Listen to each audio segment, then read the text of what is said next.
अस्सलाम वालेकुम, मेरा नाम है डॉक्टर सैफ राज इकबाल। उम्मीद है आप लोग खैरियत से होंगे।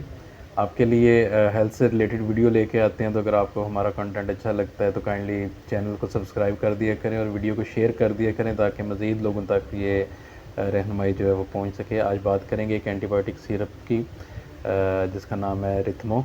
इसका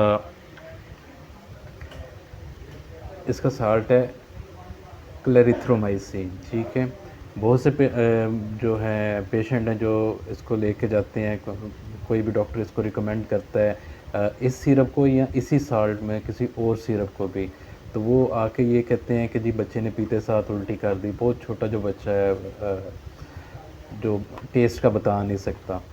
तो इसके बारे में वीडियो बनानी थी, रहनुमाई करनी थी आप लोगों की कि आपने इसको कैसे यूज़ करना है। इसका जो टेस्ट है वो होता है बहुत कड़वा, क्योंकि इसकी जो नेचर है वो होती है एसिडिक साल्ट की जो। ठीक है, तो उसके लिए कंपनी ने क्या किया हुआ है कि इसका जो मेडिसिन है उसको छोटे छोटे ग्रेन्यूल्स में कन्वर्ट किया हुआ है, पाउडर की शक्ल में नहीं। सस्पेंशन है उसमें, सस्पेंडेड जो है वो ग्रेन्यूल्स हैं, छोटे छोटे दाने।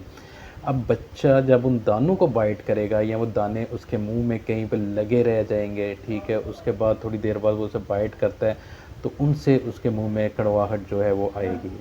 उसके लिए करना आपने ये है कि 1 चम्मच पानी पिला के साथ में ही उसको जो है वो आधा गिलास जो है पानी का वो पिला देना, ताकि जो ग्रेन्यूल्स हैं वो उसके मुंह में रहे ना वो चबा सके, और वो जो है ग्रेन्यूल्स जो हैं वो डायरेक्टली अंदर चले जाएं उसके स्टमक में, जिससे उसे करवाहट नहीं हो महसूस होगी और वो उल्टी नहीं करेगा। बहुत सी मेडिसिन ऐसी होती हैं जिनका टेस्ट अच्छा नहीं होता और बहुत से बच्चे सिर्फ वो टेस्ट की वजह से वोमिट कर देते हैं, उससे पहले उन्हें वोमिटिंग का कोई इशू नहीं होता।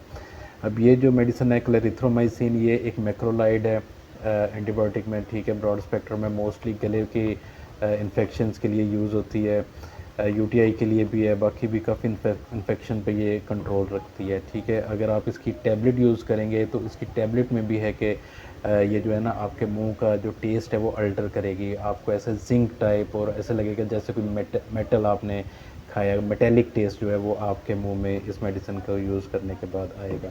लेकिन इस मेडिसिन का ये कतन मतलब नहीं है कि ये मेडिसिन ठीक नहीं है या ऐसा कुछ है।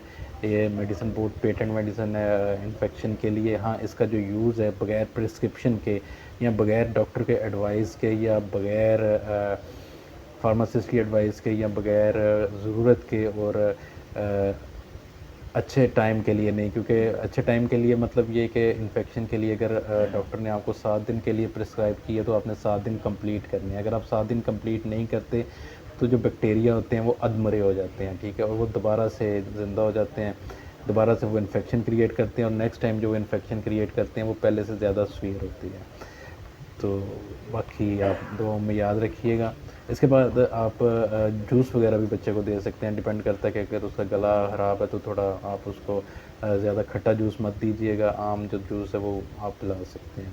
अब छोटे बच्चों में इसके ड्रॉप्स भी हैं, जो छोटे बिल्कुल छोटे बच्चे हैं उनमें ड्रॉप्स भी यूज़ होते हैं। ड्रॉप्स के साथ भी आप ऐसा कर सकते हैं। खैर वो उन्होंने चबाने का उनका तो इशू नहीं होता, आप उसके साथ ड्रॉपर के साथ ही पिलाने के बाद 1 ड्रॉपर पानी जो है वो उन्हें पिला सकते हैं। बाकी दुआओं में याद रखिएगा। अल्लाह हाफ़िज़।